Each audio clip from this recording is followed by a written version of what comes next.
123330025 dari kelas praktikum PKPK-RA. Di sini saya akan menjelaskan tentang modul 4 yaitu sistem hidrokarbon. Di sini saya akan menjelaskan tentang modul 4 yaitu sistem hidrokarbon, di mana kasusnya itu mengenai pemisahan campuran gas, di mana yang kita ketahui bahwasannya H2 dan CH4 berwujud gas, etan dan propan berwujud gas yang bisa dilikuifi untuk memproduksi senyawa lain, serta heksan, heptan, dan oktan berwujud cair. Di kasus ini kita menggunakan template chemical with metric unit. Adapun komponen-komponen yang digunakan yaitu hidrogen, metan, etan, N-heksan, N-heptan, N-oktan, dan propan. Kemudian itu kita menggunakan metode Penrose. Kemudian itu kita langsung ke simulasinya, di mana di kasus ini kita menggunakan beberapa model palet. Yang pertama itu ada flash. Flash itu digunakan untuk memisahkan antara kedua fase, yaitu fase cair dan fase uap. Kemudian di sini untuk fitnya itu kita menggunakan suhu 25 derajat Celcius dan tekanan 2,5 bar. Kemudian total flow rate itu mengikuti kelompok, di mana kelompok 5 menggunakan 130 kmol per hour. Kemudian ada komposisi dari beberapa komponen, di mana hidrogen itu ada 0,3, metan 0,2, etan 0,2, N-heksan 0,12, N-heptan 0,09, N-oktan 0,07, dan propan 0,12.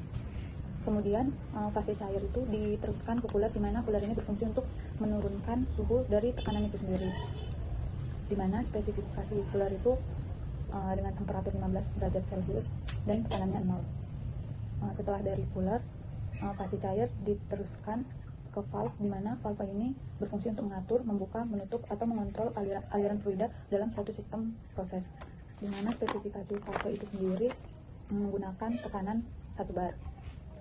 Setelah dari valve, fase cairnya akan diteruskan ke splitter, di mana splitter ini berfungsi untuk membagi satu aliran fluida menjadi 2 sesuai kebutuhan proses, yaitu di sini ada prod P1 dan prod P2, di mana prod P1 diberi nilai 0,7.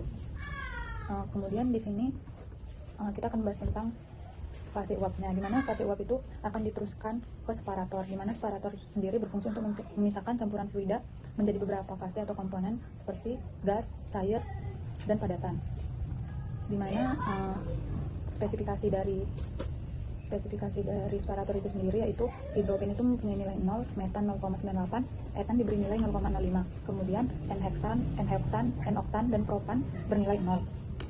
Setelah itu C23 diteruskan ke separator 2, di mana separator 2 ini untuk tahap kedua dari pemisahan kembali dari campuran C23 tersebut, untuk memisahkan antara prod C23 dan stack, di mana ketentuan dari separator 2 itu di mix itu diberi nilai 0 semua, kemudian outlet seringnya itu ada di stack. Setelah semua komponen telah diberi spesifikasi, kita akan melihat hasil yang diperoleh dari kasus tersebut. Berikut data yang diperoleh dari modul sistem hidrokarbon, di mana aliran uap cairan itu menghasilkan prod C23 dan stack dengan laju alir 35,4044 di prod C23 dan di stack 4,08589. Kemudian di aliran cair itu ada prod P1 dan prod P2, di mana laju alir prod P1 nya diperoleh 21,5919 dan di prod P2 diperoleh 9,25366. Kemudian di sini saya akan menjelaskan tentang fenomena pemisahan komponen hidrokarbon, fraksi gas dan fraksi cair di dalam flash drum. Ini diperoleh fraksi gas mole fraction. Ini mole fraction, fraksi gas itu ditandai dengan huruf V, dan fraksi cair itu ditandai dengan huruf L, yaitu liquid. Dengan fraksi gas C1 sampai C2 itu ada hidrokarbon, metan, etan, dan propan. Kemudian C6 sampai C8 itu ada N-heksan, N-heptan, dan N-oktan dengan data diperoleh sebagai berikut. Kemudian di sini saya akan menjelaskan data yang diperoleh dari flash drum, bahwasannya pemisahan fraksi gas dan cair terjadi karena setiap komponen hidrokarbon memiliki titik didih yang berbeda. Dari data yang kita peroleh dapat dilihat bahwasannya fraksi massa hidrokarbon dan metan pada aliran gas jauh lebih besar dibandingkan pada aliran cair, yang menunjukkan bahwasannya komponen ringan terpisah ke atas sebagai vapor. Begitu juga sebaliknya, bahwasannya N-heksan, N-heptan, dan N-oktan memiliki fraksi massa tertinggi pada fase cair karena gaya antar molekulnya lebih kuat dan membutuhkan suhu yang lebih tinggi untuk menguap.